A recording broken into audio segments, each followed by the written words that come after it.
সবাই কেমন আছো? ভালো আছো? এখন আমাদের কি ক্লাস আমরা সবাই জানি তো?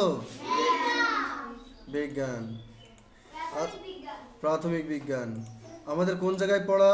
গতদিন আমরা কোন জায়গায় পড়ছিলাম?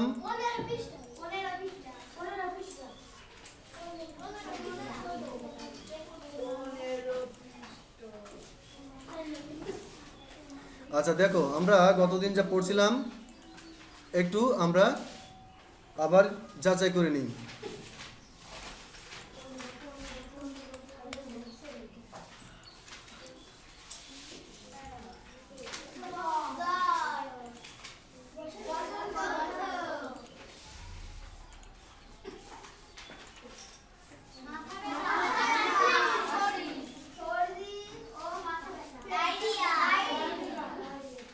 ডায়রিয়া বলতে পেটের অসুখ, তাই তো?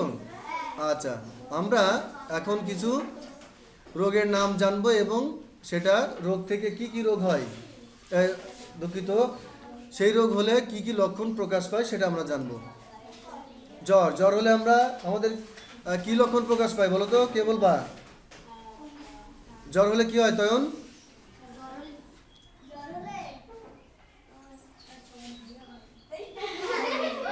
আসা যাবে না,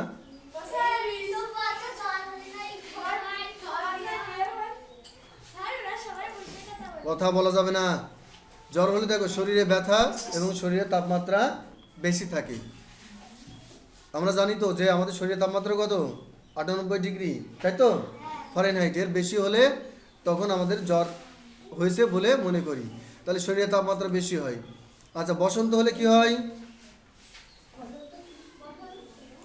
বসন্ত হলে একটুখানি আগে আমরা ছবি দেখলাম, সারা শরীরে জলযুক্ত ফোসকা ওঠে এবং শরীর ব্যথা হয়। আচ্ছা, ডায়রিয়া হলে কি হয়? পেট ব্যথা এবং ঘন ঘন পাতলা পায়খানা হয়। আর ডায়াবেটিস হলে কি হয়? প্রস্রাব হয় এবং কমতে থাকে। আচ্ছা দেখো, বিভিন্ন রোগ হলে আমাদের যে লক্ষণগুলো প্রকাশ পায় সেটা আমরা একটু পড়ি। বিভিন্ন রোগের সাধারণ লক্ষণগুলো: সর্দি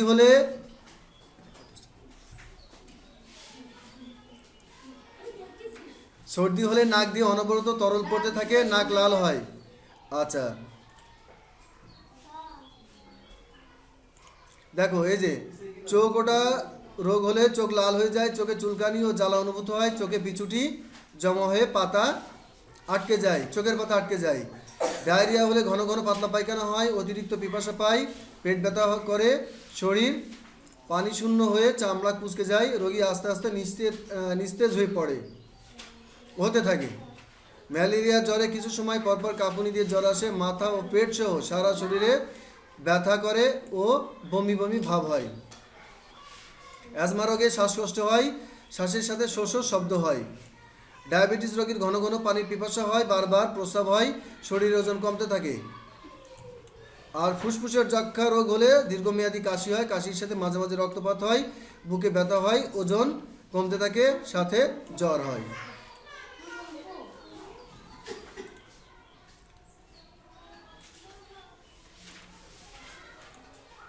আচ্ছা দেখো, এখন আমরা কিছু ছবি দেখতে পাচ্ছি।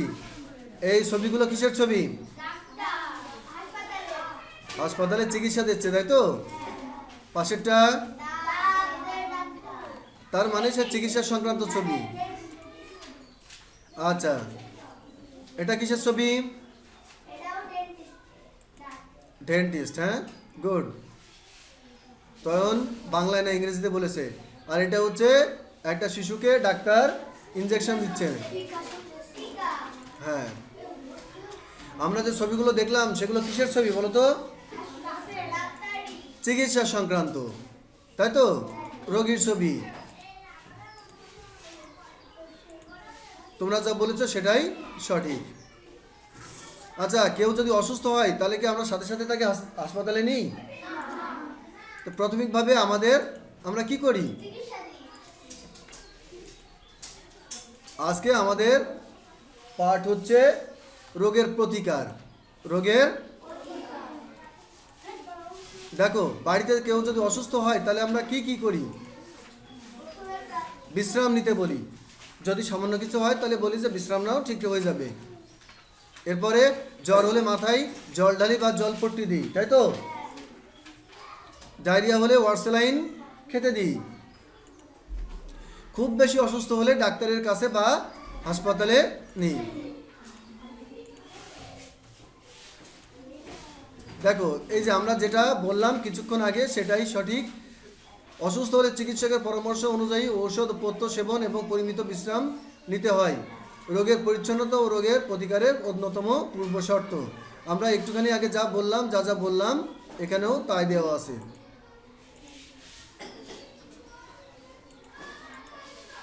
এই দেখো, এখানে এখানে হবে রোগের প্রতিকার। হ্যাঁ, ও রোগের শ্রেণীকরণ লেখা হয়ে গেছে। দেখো, প্রথমে কি করছে? ঔষধ সেবন করছে, স্যালাইন পান করছে, জলপট্টি দিচ্ছে। এক একটা রোগের জন্য এক এক রকম কি পথ্য বা তাকে কি বিশ্রাম নিতে হবে এক এক রকম ভাবে, তাই তো? আচ্ছা, এখন আমরা কি করতে পারি? বাড়িতে কেউ অসুস্থ হলে আমরা কি কি করব? সেটা হচ্ছে আমরা কদলে লিখব। আর বাড়িতে কেউ অসুস্থ হলে আমরা কি কি করব না সেটা খদল লিখব।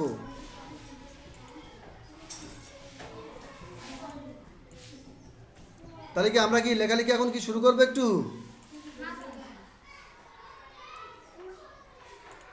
আচ্ছা, তাহলে এটা তোমরা আগামীকালকে বাড়ি থেকে লিখে নিয়ে আসবা, ঠিক আছে? আমরা অসুস্থ হলে কি কি করব আর অসুস্থ হলে কি কি করব না, ঠিক আছে? সবাইকে আজকের মতো